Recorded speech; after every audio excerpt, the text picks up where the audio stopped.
Hey everyone, this is Brent from The Second Look, and now I'm talking with Hozana Arceri. Hozana, nice to How you meet you. doing? Nice to meet Good. you, man. Great, great. Thank you for taking the time to talk. We'd like to get a little bit of your background, your history, what you've worked on, things like that. So let's get started with the beginning. Like where and how did you decide to become I don't know if it's a filmmaker. These days, it's kind of a little bit of everything. When did you decide to pursue that path?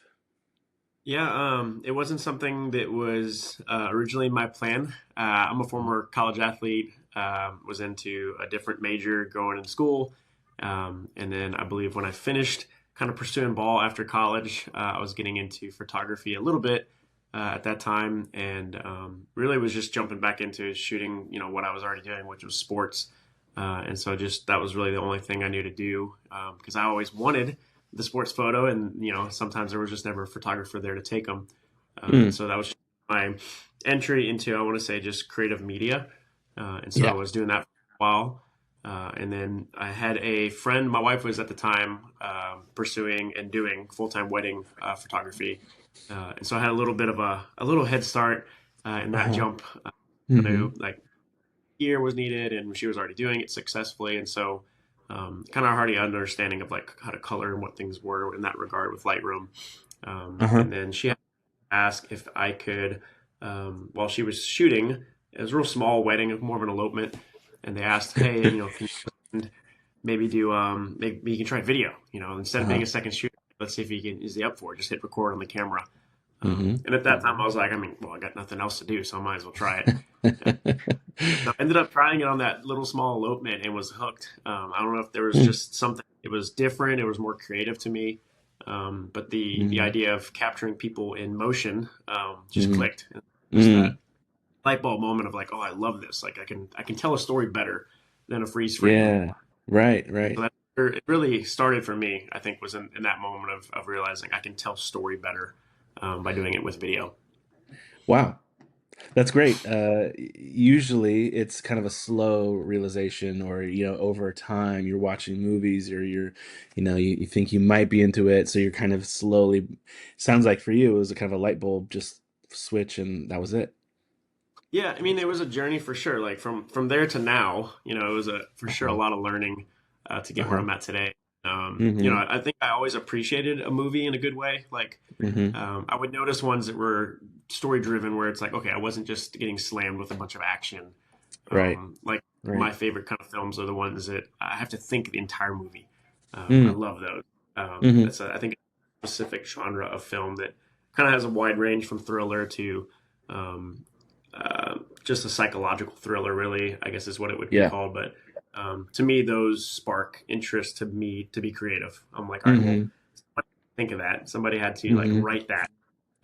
And so I think that Right. was early on. I appreciate those kind of things. I just didn't Mm. know what that looked like on my end yet at the time. Yeah. Like how you could connect to that or how you could participate in that. Yeah. Um, and it's really interesting, your athletic background because I know I watched your stuff on YouTube. I saw some stuff on TikTok. There was like a hype film for like a football player, right? Yeah. And f- for for me being a former child athlete, I kind of stopped with sports maybe around 12, but just so in other words, seeing the hype film, I could tell that you had a connection to that kind of material or that kind of space. Like it really felt like you knew what you were doing. You knew what uh, what would be exciting, what would be visually interesting in that medium. So I think that's an interesting background, and I'm sure it gives you a head start or like an advantage when you're trying to get work like that. You can show them your previous work, but you could also just say like, I know what it's like to be an athlete. I know what athletes in motion, are look like when you want to like mythologize them because that's the whole point of those projects. So that's great. Yeah. Um, It's carried over too. Like that's led me into so many job opportunities, coming out of that into doing more of the filmmaking or photos, Mm-hmm. it was just that initial surge into the sports world because it was things Mm-hmm. like that. Hey, I can get the photo that you really want, or I know what's happening Yeah. before it happens, kind of thing. And Yeah. um, led Yeah. me to so many journeys of sneaking into college stadium dugouts, and you're not supposed to be there. You know, I'm shooting now. I've got a contract where we continue to shoot, and but it's things like that. It's just Yeah. I think Yeah. just knowing what you're passionate about. I mean, I'm still am passionate about shooting sports stuff. I'll always Mm-hmm. take a gig. I'll always take an opportunity when it comes to something like that. And I think there's plenty of people out there who have that. They just don't know that's like what that is. I mean, whether for me it was Mm. sports, it could be something as easy as I'm really good at corporate stuff and I know what needs to be done for the corporate world or how that needs to be displayed. And I think there's a Mm-hmm. wide variety of stuff out there. But it's Yeah. like it's not making yourself, but it's finding what you're really good at to start and just running with that right off the beginning. I think will help a lot of creatives. Yeah, that's a good point. Finding there's a million ways in. There's a Hmm. million entry points, and there's the theory that you can just decide where you want to enter, or like what you think it might be work for you or something. But it makes a lot more sense to go inwards, the most natural, where you were kind of already there, because especially in this case, not every creative has an athletic background, right? So you Hmm. have that spot, and it's nice and smart to take advantage of that.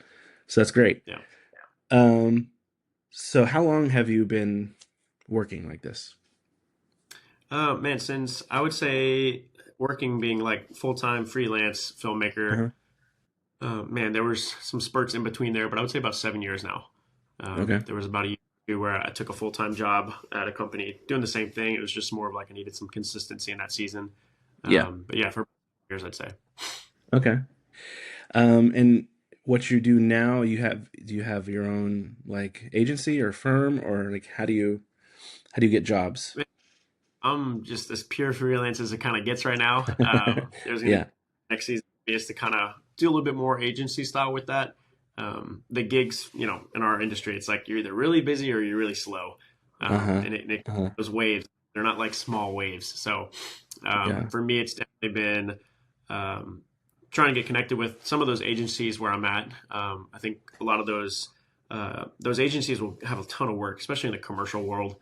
Yeah. I love doing that, but man, if you can connect with an agency, they're oftentimes lined up where they need a lot of that kind of work, whether it's small or social media style stuff, or if it's a larger commercial for more Hmm. website or they're always going to have opportunity for that because they're the ones with the clients. And so the agency stuff for me is I got some connections for that that'll come and give me something here or there.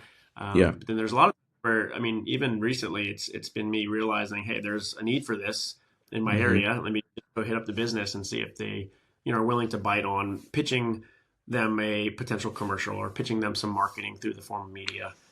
Yeah. Just week alone, I hit up a pickleball place down the street, and it was super cool because they're just popping up like crazy where I'm at. Yeah. And I went Yeah. at all their websites, and I'm like, not a single one of them has a video on their website. And so I was like, well, man, some competition is needed here. So I went ahead and emailed all of them about, hey, you need a commercial, you need some media. Like I'm local, Right. would love to work with you guys. And I think one of them definitely bit and responded on that, and it really opened up a cool door for to me to be able to shoot something with them, but not just like short term, but have like a long term agreement that we're working on. So I think Yeah. every creative should also be an entrepreneurial in some way Hmm. where it's super important for not us to rely on the industry to get us work, but to go out and get the work. Hmm. Hmm. And hard, I think, early on is how do I go out and get work with with nothing to show for? Like that was Yeah. my first time trying to do some of that, and it was like, well, I don't have a commercial to show somebody. I don't have the the promo video to show somebody, and then it's Hmm. things risk. And so it was stuff like, hey, let me go shoot something for my buddy's business absolutely free, or let me go, make a piece of content of that athlete that's, hopefully that'll kick off somewhere else. And it always does, because I think if you give into it, it'll come back, to you later. Sure. Sure. Yeah. No, that's a great strategy. I this is the commercial social media content stuff or area is not my area. So I'm always fascinated by kind of how that works. I want to learn more about that. So but it makes total sense that um, yeah, the businesses are sitting around, trying to sell their business, but they don't know how, or they don't have a website, or they don't have content, or probably they don't even realize what they're missing. Like Yeah. how, especially if they're new business owners. Yep. So for people like you, like that makes total sense. You've got a need and a product yourself that you can Mhm. combine forces. They need new promotion, so they're probably excited to work with you. You need the work, and you're maybe untested at the time, but like you said, you compromise, or you offer a deal, or you do something for free, or you kind of earn that trust, and then yeah, not only is it just that one little thing, but now when they need something down the line, you've got this client that you can work with in a nice, healthy relationship. That's great. Yeah. Um, So, okay, curious about process then. So let's say you approach the business, you say, "Hey, do you want a commercial?" What happen? And they say yes. What's the next step? So the next step for me, I feel like, is a little different than some, and this was something that I had to learn over even the past year or so. Is I'm not just making them a video that looks cool. I think anyone out there with a camera can do that, whether no matter Uh-huh. what skill that you're at. I think there is Right. a knack to actually giving the business something of value. And the business is not Hmm. looking at a cool video and saying, all right, that's valuable. They're like, how do I turn that over into profit, or how do I turn that over into influence or sales? And that's something I think a lot of filmmaker and creatives just, they stop at that wall, because it's like, well, it's not my job. My job was to create something for you that was Hmm. entertaining or inspiring for your business, which is ultimately the goal on our end. But it was a moment of realization that I kind of had to have, where it was, I'm not getting a ton of those gigs when I pitch to them or I present to them. Even if they said yes, it was, they'd say yes and wouldn't come back, because it was like, it was a great video, but it didn't do anything for us. Mm, right. Which, it was not a knock to the video. It was just like, oh, we didn't really know how to market that. Like, you didn't market it too well. If you'd used it better, maybe so. And so part of that next step, usually from where I'm at this point, is developing a pitch deck, or saying, hey, let's kind of talk about what is your marketing plan with this video. And a lot of Yeah. times that'll give the brand a realization of how much they need that, which is good and kind of like frightening for some at sometimes, because they'll realize like, wow, I have no foothold here at all, which Yeah. is helpful to filmmakers, because then they just kind of come back to you and say, okay, well, I realize how bad I need this. But I think it's imperative and important to know, if in that commercial world, to understand their branding, or to understand their culture of a business, or the culture of the company. And that's something that I'll kind of like do another discovery call with a client. So, they come back and say, hey, we'd love to do a commercial. Okay, cool. Well, you know what? I'm going to go ahead and study you guys for a little bit. Send me over anything that maybe your Hmm. Q1 or Q season that you're wanting to push out, or that's a real big Hmm. thing that you guys are running on. And a lot of brands won't even have that. If they're a small, company that Yeah. just started, they don't even know their own culture. Right. And so that Right. can be a challenge at times to kind of learn that. But just Hmm. looking through, their social media or their website, a lot of times what they're saying there will give you a lot of start. Right. Some brands don't mind having a funny, more comedic commercial, while others, it's like, I'm not, you're not going to go make that for a Mercedes Benz. That needs to be Yeah. classy and stay Yeah. on Yeah. brand. So I think it's just learning them as much as they want to learn you.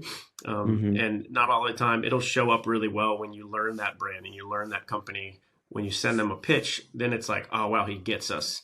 Hmm. And it's, they're Hmm. a little bit more trust giving at that point. So then it's not just a one off. Then it's like, man, we got to keep coming back to you, because you're the only one who's came over and actually truly gets what we do. Mm. And so I think that next point from there is just discovering who they are, pitching that right back to them in a creative way, because that's what they're ultimately wanting us for, is to display them in a creative way that they can't do. But Yeah. it's really easy creative just to only do that with all the gear, and then the special effects that we may know, or the lighting, or the shooting, and the different camera stuff. It's like, they don't have that, but I mean, they can go find somebody else who has exactly what you have. So what sets you apart? And I think it's the truly the art is telling story for learning what they Mm. are in the first. Mm. Yeah, that's really good. Yeah, because it seems like these days technology is really high end, like, or like the technology that you can get your hands on, anybody can get their hands on, the cameras, the lenses, the editing packages, the effects packages that you can put together. Sure, you have to learn how to use those things, but it's there. So you learn how to use it, and yeah, Hmm. it's the bar is here, and so many people can get there. So the thing that will put you over is that kind of that insight into them and their business, what they're looking for, and how you can what you can bring to that. That's the next step, and the story part of it. I think that's really key because even in like a 15-second commercial, you kind of have to tell a story, right? Yep. It's not a beginning, middle, and end, maybe, but it's maybe more abstract than that, but it still has to suggest a journey of some sort, Yep. like or a destination maybe. So Yeah. that's so so would you say then it's really important for even if you're just making commercials, you're advertising, yeah, a product, but having a storytelling background is critical, right? Yeah, I mean, or at least understanding, and I think it varies too based on where that's going. Like a commercial for YouTube is a little different than like a social video. But I think at the end of the day, the bones of the structure of each are the same. Whether it's a 30-second YouTube video or a 10-second TikTok, it's like Hmm. Hmm. I need to have some sort Hmm. of information that's valuable to you in the middle of it. And I need to have a call to action at the end of that. Hmm. Something you were to respond to what they just witnessed. That's super evident on social media. I think every one of us can see that through the Yeah. form of influence, how big that has become. But that's the same approach essentially to like longer form stuff, whether it's a commercial or a localized ad. At the end of the Hmm. day, that bones never change. Hmm. And we're super relevant too in filmmaking. There's obviously way more in between, the lines on that, but yeah, it's just understanding that there's a structure that works and don't steer away from it, kind of thing. Yeah, right. You have 15 or 30 seconds. You can't waste any time messing around. You have to be solid and you have to be immediate. Yeah, That's key. Um, Curious about the you mentioned pitch decks. For people maybe who don't know like what those are or how you'd use those, um, what are some tips on maybe putting one together, and then maybe like once are you doing like physical pitches in the room, and like how does that go, and what do you try to do there? yeah. So the pitch deck route I think has been really cool because it gives the brand or the whoever you're pitching to, really, it could be for a movie, a film, or a commercial, but it gives the person who's probably not super creative, right? It's the business Mm-hmm. person saying, "All right, I need this. How do I get this?" And you talk Mm-hmm. about the brand culture and all that, and then you basically a pitch deck is like your roadmap as a creative. I think that's for you to explain in a non like I would say we're the creatives of the world. So like a non-creative is the business owner. A non-creative is the person who's Yeah. like, I need to make sales this week, kind of person. And Yeah. so your pitch deck for them is just the roadmap of how you're creatively going to take them from A to B.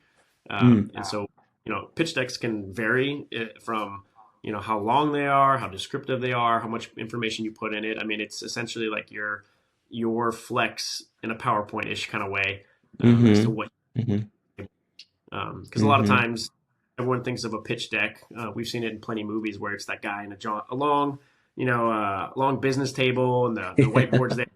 He's giving a Yeah. PowerPoint presentation, and so a pitch deck is like your creative presentation to the brand of what you can Mm-hmm. do and the route you'd like to take. And so a lot Mm-hmm. of times, again, digesting their culture and their branding and throwing a lot of that in there purposefully is really helpful to them because they're going to see how you use that as opposed to just saying, "Hey, I want to do this color grade and I'd like to have that kind of score, and this is the kind of similarities of brands that we want to imitate." And there'll be times in Yeah. pitch decks where I actually show competitor stuff, and Mm-hmm. it's like, "Hey, Mm-hmm. what you're doing," like for instance, I've done some stuff with like skincare lines and that health and beauty kind of world.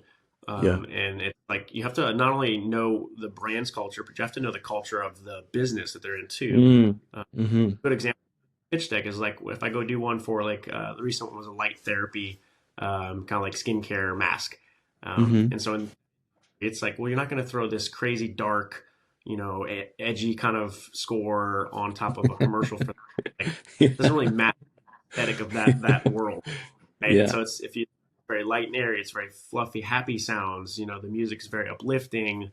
It's Mm-hmm. sometimes I want to show that there's life when you use this, and so understanding that when building a pitch deck is super important because if you come into that meeting, whether that's a lot of times it's just in an email, sometimes it can be in a Zoom call depending on how big the client is. If they have a Mm. brand rep, somebody who wants to be in on that, well, you'll set up a Zoom. But a lot of times it's just simply saying, hey, next steps is going to send you that pitch deck, and you send it over email, and that they're able to, go on their end and look through it. But if you send them something that's completely off on their culture and then the culture of their industry, then it's like they're not even going to bite Mm. anymore, or they're going to changes for you, or they're going to doubt if you even know what you're talking about. Regardless of your skill set as a camera or filmmaker, I mean, you could be Christopher Nolan, and if you send a bad pitch deck, it's like, I mean, you suck at to the brand, and so it's kind of Yeah. crazy how we look at it as, well, I got this, I got that, I got all the lighting, I got everything we need to make it.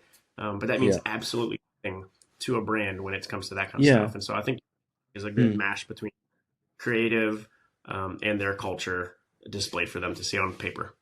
Mm. Yeah. That's true, right? Because they're business owners, they're salesmen, maybe they're engineers. They've created they're Mm-hmm. inventors. They made a product, and that's their thing, and they're really good at it. But to to take the leap then to marketing or sales Mm-hmm. or to visual media, because like not not everyone's media literate. Not everyone Mm-hmm. knows like what they're looking at or what it means or what maybe they feel it more but they wouldn't be able to articulate it. So you kind of have to be that translator, right? For Yep. what they want, and this is how you get what you want with this kind of lighting, this kind of camera movement, this kind of music. Yep. And then you show it to them, and then it clicks. But so it's important Yep. that you as a creative is are that that again. I guess the translator, like I said, that makes sense. And you have Yeah. to speak in their language. Yep. Take your language, speak in their language, Yeah. and you have to be kind of a salesman yourself, right? You have to Mm. present yourself because it because yeah, if you might even have like a really good pitch deck, but if you are rude or short in an email, or you're kind of nonchalant about it, that's also not going to work. So it's amazing Yeah. how now that we're talking, how many things you have to be in this world of social media and marketing to be successful, to be taken seriously, and all that. Yeah. And I'll add to Um, like the amount of yeah. work you put into a pitch deck is noticeable. I mean, like if you send a pitch deck, it's man, you can tell that you spent a week on it, or you spent hours making it.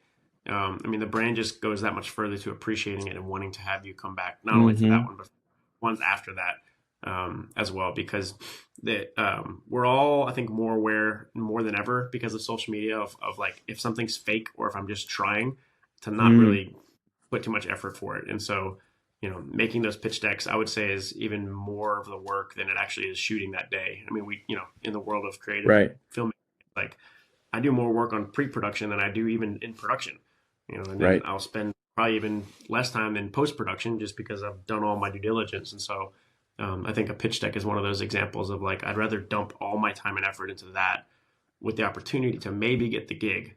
Um, Hmm. Hmm. if it doesn't go through, at least I can say, hey, you know what? I gave all I had into that. And I didn't, then it's maybe not them, but I tweak it for the next one kind of thing if it's a similar Yeah. industry item. Yeah. It's still experience, practice, Mm-hmm. putting something together.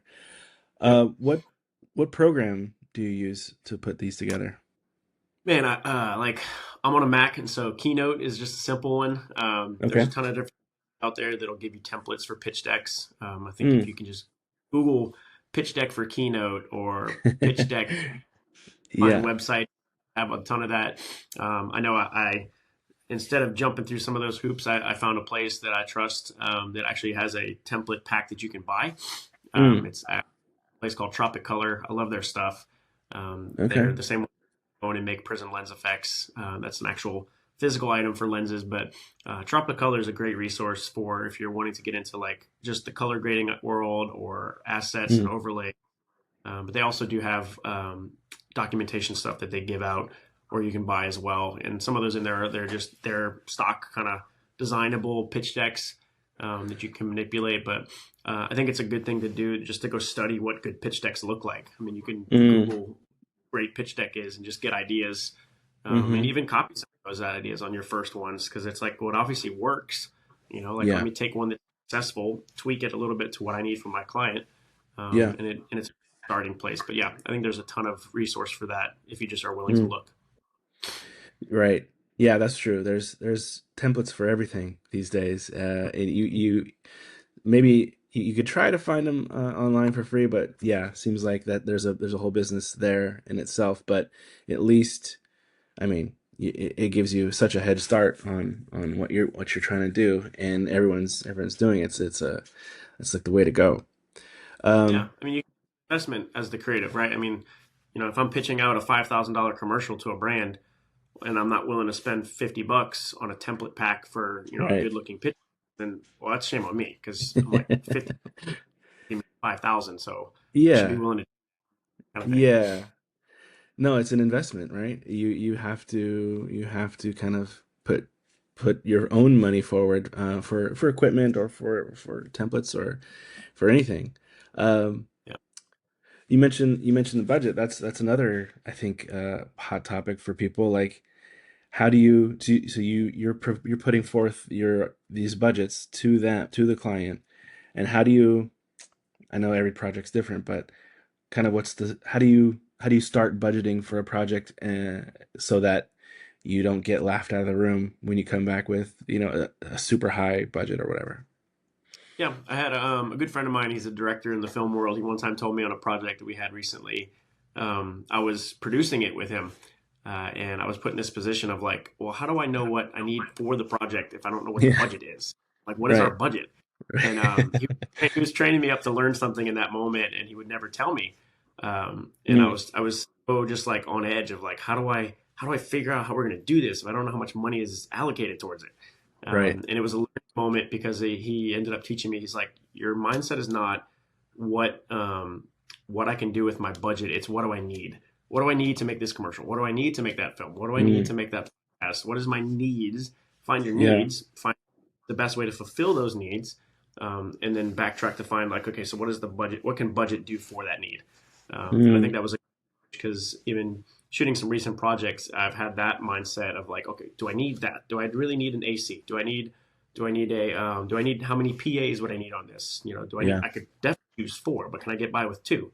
Okay, Yeah. I need one piece. Okay, so one is my start, and so I think finding your needs is the top priority because in order for you Mm, to know what you've pitched to this brand, like that's going to tell you what you need. So like you send that amazing pitch deck. Okay, cool. They're tracking. They love that. They're like, yes, tell us more. We'd like to go ahead and go forward. Let us, what a budget looks like. Okay, cool. So for me, I'm figuring out what needs I need to fulfill for that film to be made or for that production to be made.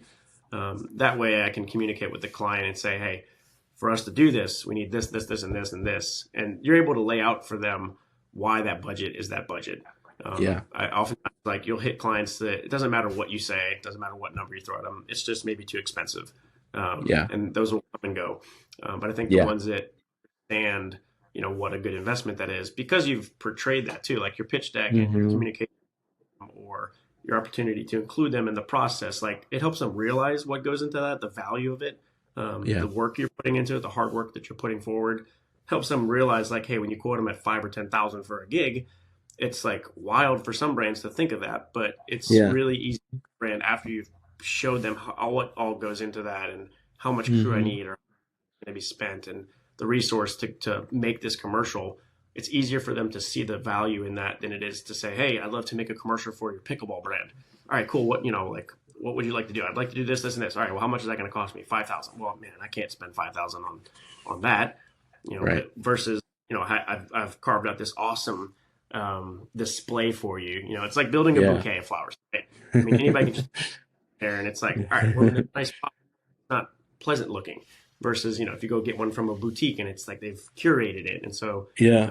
I think better you are at curating your pitch or curating Hmm. your Hmm. deliverable, then it's easier for them to look at that and be like, oh yeah, I have to have that. So the budget's not as big of a deal because you fulfilled my needs. And so I Yeah. think as the creative, finding out what your needs are first will help you get that Mm. budget in mind. And then you just do what you got to do as a creative. Like, whether it's hiring the grip guy who has one or two C stands, or you're going to fork up more money, for something else. It's like you decide what goes into it. Or maybe I take a less pay on this one because you know what, for me to make this look really good and not Hmm. just I would like to do multiple videos with this brand. Yeah. I'll take half of what I normally make because I want to allocate that to other things on the production needs. Like Mm. maybe I need a bigger crew, maybe I need more resource to make that look good. And this is what the brand's willing to give me. Well, hey, Mm. I'll stretch that as thin as I need to get it in order to make the job work. Because that'll Right. show more of your heart too as a creative to that brand. Yeah. Yeah. And and like you said, um, it's probably really smart to think how, kind of selfishly a little bit, how is my work on this project going to help me on the next project? Looking beyond what you're working on in that moment, and what this could do. Like if you could get this commercial, let's say, and you could do it well and knock it out of the park, this is going to open up all kinds of doors. So that money I'm not taking now is going to come back to me, tenfold later, maybe. Yeah. That's great. And I like that idea of starting with your needs rather than a dollar number, Mm-hmm. because that it doesn't seem like it works very well that way.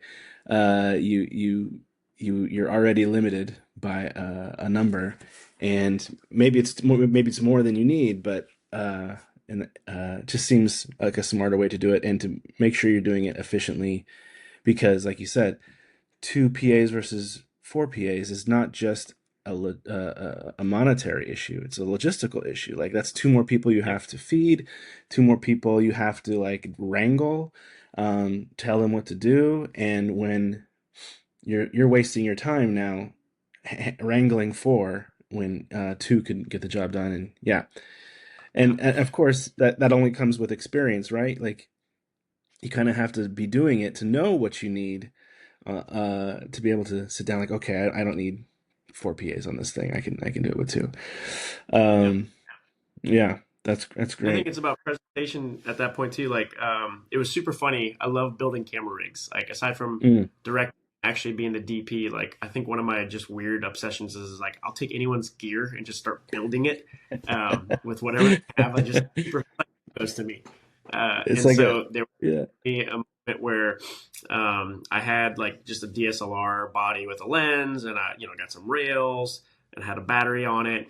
And I would go out and do some video small stuff when traveling around with my wife. And there was one day I went to the exact same spot we were hanging out, and I decided, let me just build everything I can find in my case on this rig. So it was map boxes, it was giant 4x6 filters, grips, a monitor. I mean, it was like, let me rig it out. yeah, And it was so crazy. People who ignored me when it was just me and the camera all of a sudden begin to be like, wow, what are you filming? What's going on? What are you shooting? yeah, Because it yeah, looked more professional, or it looked like, wow, this is a bigger thing. And that leads me to the point of like, there's times where I've cut back on how much I'll make on a gig to hire out four more people that I still need. But when I mm-hmm, come up and do a production for a brand, when I show up with a crew of four people who are doing things and setting stuff up, to them, they feel like they're getting so much more value because it's like, oh mm, wow, we have a whole team working on this, versus this run and gun solo filmmaker who can do the yeah, exact same work of what the four people needed to be on that set anyway, yeah, but it just he's just kind of his own thing. It doesn't really take much apparently from what their viewpoint is, right? Like, they don't know all the technical things, uh, they don't know all the creative stuff that's going on behind the scenes. Like, they don't know what catching white balance is, or knowing your true shutter speed for that shot, or how to adjust Kelvin in the moment. So like, they don't care about any of that. What they right. care about is the value you're giving them. And so at times, presentation as a creative is just as important. Not that you're faking it, but to mint, like, let me show you the value you're getting in that. Yeah, no, that's really fascinating.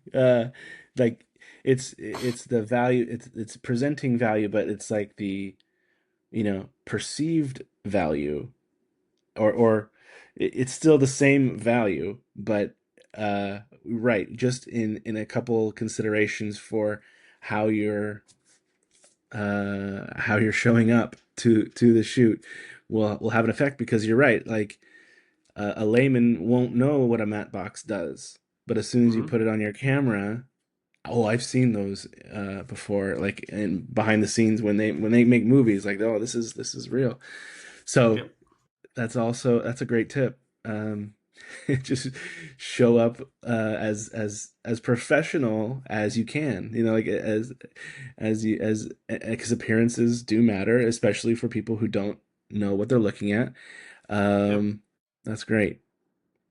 Um, I noticed on your TikTok, I think I saw like either a course that you're offering, or like some lessons. Like, can you tell us about that? Yeah, I'm trying. It's one of my hard things to do this year. Is I love giving back. I think that it was how I learned was because I was able to hang around people who were doing it, Mm-hmm. and just ask questions. And because I didn't go to film school, like film school was not one of my things. I just started doing with being creative with what I had, and Yeah. just kind of getting those mentors, getting those people in my life who were able to encourage me or help me skip things that I didn't need to run into and kind of overcome stuff before I even got to it. And so my heart's just to do the same thing with the rest of the creative community out there, whether you're a photographer or a filmmaker or you want to learn how to do pitch decks. I mean, like, Mm-hmm. I wish for that when I was still learning it. And I think the industry we're in is so beautiful, but it's also very, it can be very cutthroat of everyone like, well, I just got my lane. Like, you can learn it, go to film school, or there's YouTube for Mm-hmm. that. And man, the amount of times I've heard somebody say, well, there's YouTube for that. It's great, but I can only learn so where I have to Yeah. implement it. And I think the Yeah. Yeah. implementation part of our creative walk in this industry is like it really helps when I'm walking that out hand in hand with somebody else. Who can in the moment be like, yeah, I know you just learned that in that 45-minute YouTube video you invested time into. Yeah. But I'm gonna tell you right now, some of that's right and some of that's not right. Or some of that's good, but you can do it a different way and it's faster. Or maybe you like doing it this way. It's I think it's the equivalent of like in school we learned how to do math and Mm-hmm. in or other stuff, there's always a different way to go about getting the answer. Now, which way is the Right. way I prefer is up to me. And it's the same thing in our world of creative. I think, Yeah. I can bounce light this way versus how you would approach that. And so it's just whatever works for me. And so I think my heart in that is to eventually create a course this year. For now, it's Mm-hmm. just been me, teaching and giving little tidbits here and there, or Mm-hmm. um, out as I'm doing it. Hey, this is top 5 things I've learned when trying to make a short film, and I'm just being Mm-hmm. it and giving people opportunity to learn from it. And Mm-hmm. then offering mentorship sessions. Like I've got so many young creative Gen Zers that are like at my church that are like, they got the most creative eye ever. They just have no idea how to do the technical sides of it. Yeah. So it's been super Yeah. Yeah. encouraging. Hey, let me teach you about this. Like, come over to my house, spend an hour. Let me show you how to Mm-hmm. edit. Let me help you out. At like no cost, because I'm just like, the more creative you are, the better everybody's going to be, and the better everybody is in Yeah. our area of business we get as a whole. And so I even hate saying like it's a course, because I'm just like, man, I feel like we're in a generation time where everyone's triggered when they hear course, because it's like, wait, another thing where you're going to charge X amount for me to learn Yeah. something where I already know, and you're going to give me 2 tidbits I didn't know, and you're going to Right. ask me to try and do your mentorship program, which is what I really want for more money. So I'm like, I don't Mm-hmm. have really a heart for that as much as it's like just a place where people can learn. And so, yeah, I mean, course or a page where I got information. I don't really know what that looks like at this Mm. point. Just yeah, it's for whatever it looks like. It's just a give back. I just want to teach and give back. Yeah. Yeah. A resource. Yeah, Just a place where knowledge can be shared, and I think that's what I'm trying to do the same thing. Trying to. I was a teacher, teaching film production, film studies, various grade levels in college, and stuff like that. that's cool. And I really love the teaching aspect of it. I think I hear what you say when you're like, the joy you get from uh, helping somebody figure something out, or learn something that you're passionate about, they're passionate about, and the connection that you have between you. for that thing, it really does make it very easy to not be thinking in terms of profit or you know how you can squeeze more money out of somebody. There's just that joy of collaboration and of sharing. So I very excited for you. I wish you all the best with that. Thank you. That's super cool. Well, we're obviously going to have all your information in the description. So if anyone's interested, they can contact you, and we can get that started. Um, Plans beyond this resource you're putting together. Like where do you like 5 years? Where do you want to be? Man, 5 years. I would definitely want to say I've shot my first feature. Okay. It's a big bite. I don't know what that looks like, whether that's going on a streaming platform or something as big dreamed as like full blown Hollywood screen. But something I'm pursuing even in the season right now is just let me actually shoot short films. I actually literally just shot it my first one this past Saturday, so I'm Oh, super great. stoked on. I'm in here just grinding away at sound design and editing on that thing. Uh-huh. But storytelling is a big one for me, and then it's like let me explore a new level of that, not just in your commercial world Mm, or documentary. Like I've done docs and narratives, and it's super fun, but I think it's also extremely creative on the fictional side of storytelling in that way. yeah. And so it's a goal for mine to do four of them this year, Okay. amongst all the others going on. But yeah, in Yeah. 5 years, I would love to have at least started the process on or have shot, and is going into distribution on a feature of some sort. And then, man, I haven't really thought too far on that as far Yeah. as what else. Do you have a script or an idea in mind for the feature? Yeah, I've got it kind of written out a little bit. Obviously, there's a general idea. It definitely needs way more filling in, Yeah. but it's this cool concept on. And I've been joking around with friends. I keep telling them like the only way I write this one is if I have this guy in it, kind of thing.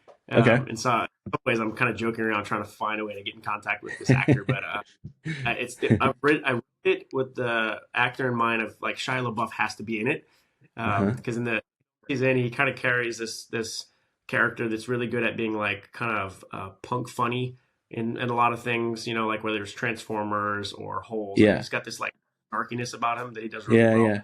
Yeah. And so I need that kind of character, which I know he could do really well, Yeah. but also be really emotionally gripping as well on camera. Like there's funny moments and serious moments, and so it's this Yeah. fun story of a homeless guy. I'd love to bring attention to like, man, homeless people are people too, Right. and so it's the take on a homeless guy who witnesses a crime under a bridge.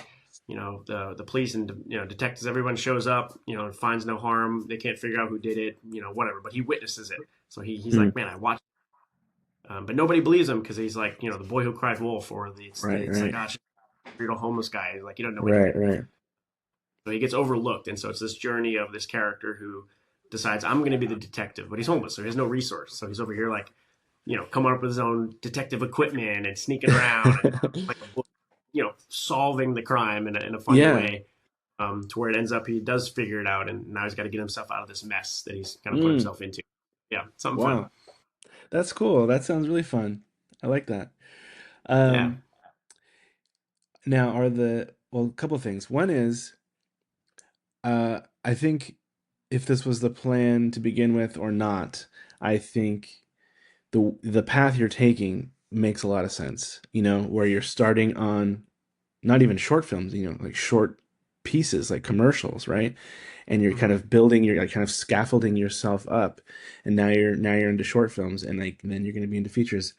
Um, it, people people maybe need reminders that that's a perfectly legitimate path to take, right? You can't just jump straight into features and expect to be great at it. You might be.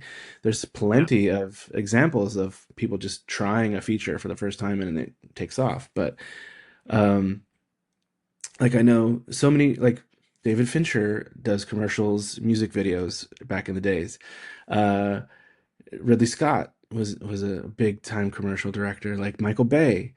hmm, All those guys got cut their teeth, you know, on these smaller projects that don't seem you know, like I guess maybe like the film school mentality, like where you're if you're not doing really artistic features, right? You're not doing film, you know, you're not, and that you're failing in some way. But I just want to commend you and use your as an example for people to learn from. Like that is not only a legitimate path, but probably a recommended one because really, by the time you get to that feature, you're gonna be set, you know. Um, the other question I want to ask is about like the shorts that you've chosen. Are those maybe designed in the same genre or like the same areas or in areas that you want to try to like dip your toes in first in preparation for the feature? No, it's actually like a whole nother genre, completely different take. Okay. Uh, All right. that I would say the feature is way more of a. I mean, it's really storytelling. I think that feature, not just because it's longer and it has to be, but that one's packed full of direction and turns and movements and play versus the shorts that I'm making right now. I'm doing one of four, and they're actually I'd like to call them more of like a short series. Okay. And so it's me making the first one that really just has two, three, four come after that. It's just following them up for the most part. They all end in Okay. a cliffhanger. So it's like instead of me Okay. trying to bite, again, like as a growing filmmaker, we're like, why would I try and bite off a budget of 25,000 for a short film that I want to do with Hmm. like connection, still growing at what I'm doing, when I can, like, what, let me do like 1 day films. Let me do like the one we shot on Saturday was a 5 hour production day. It's like, well, I can figure that out. I can figure out 5 hours with a 12-man Yeah. crew, which is way too many at the time. Now looking back on it, but it's find my needs and let Yeah, me yeah. one on it. I mean, like, it was more of me wanting to make a short out of passion, but also give back again. And so there Mm. was a lot of the crew that was. I asked them, like, hey, if you wanted to be involved in a short film and you wanted to get hired for one day, what is the role you'd want? And I got people responding back with like, I'd love to be a producer. I'd love to be a set wardrobe designer. Mm. And my all of them was like, all right, cool, you're it. And they were like, wait, what? And I was like, no, like, I'll do the work that I've done so far, which was most of it, but you get the credit. Like, I want your name on the credits to say you did all this, and so I'll tell you what I did, and I'll give you the last like 40% or 30% that needs to be done, for you to be able to say you did something on that. And so it was more Yeah. of me again, my community around me going forward. But yeah, they're shorts that are more like thriller comedy, and Yeah. it's in an area that I'm passionate about. Like, I love tactical stuff. I'm on Mm. like a mill team, and so for me, anything in that arena, it's just like a Yeah. blast.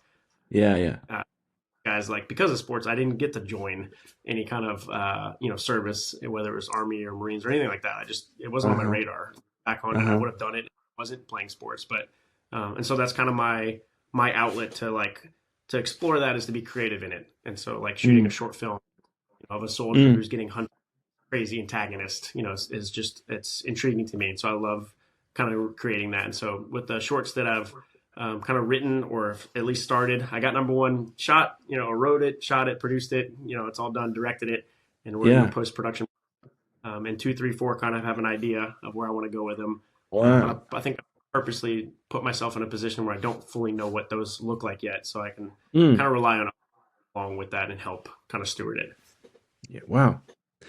That's great. I really love what you're saying about kind of finding finding people, asking them what they want to do, helping them get those first gigs because right, that's what everyone needs. That's what everyone's looking for, and the whole and this applies I think across the job market, but you can't get a job if you don't have experience, and you can't get any experience if you don't have a job, and this is a solution to that. I think that's fantastic.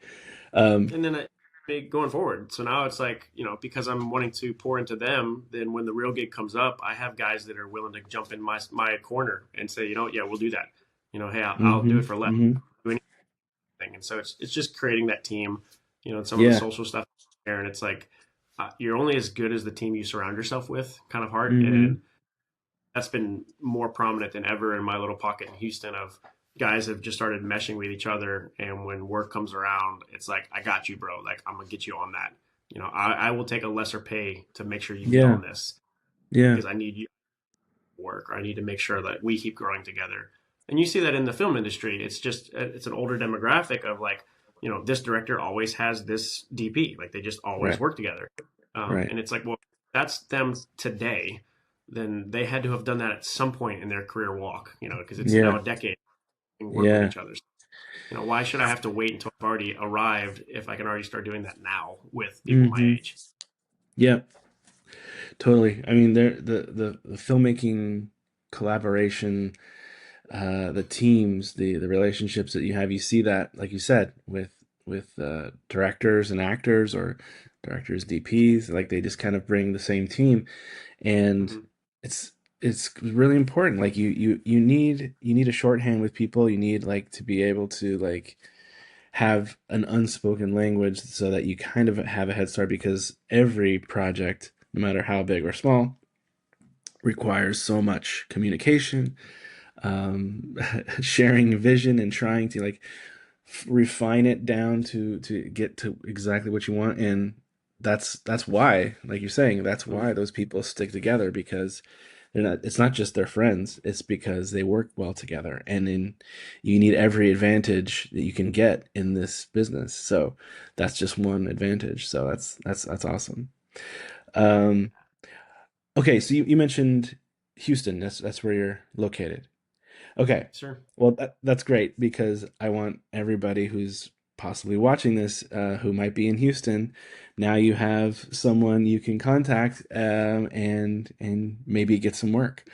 I think that's a big part of this, um, second look mission, but also with these interviews, is to kind of open up, like not gatekeep, like you're saying, like to not, hold anything back, to open it up, to connect people. And so, that's you sound like a person that anybody in Houston would want to be connected to. So I hope, they do.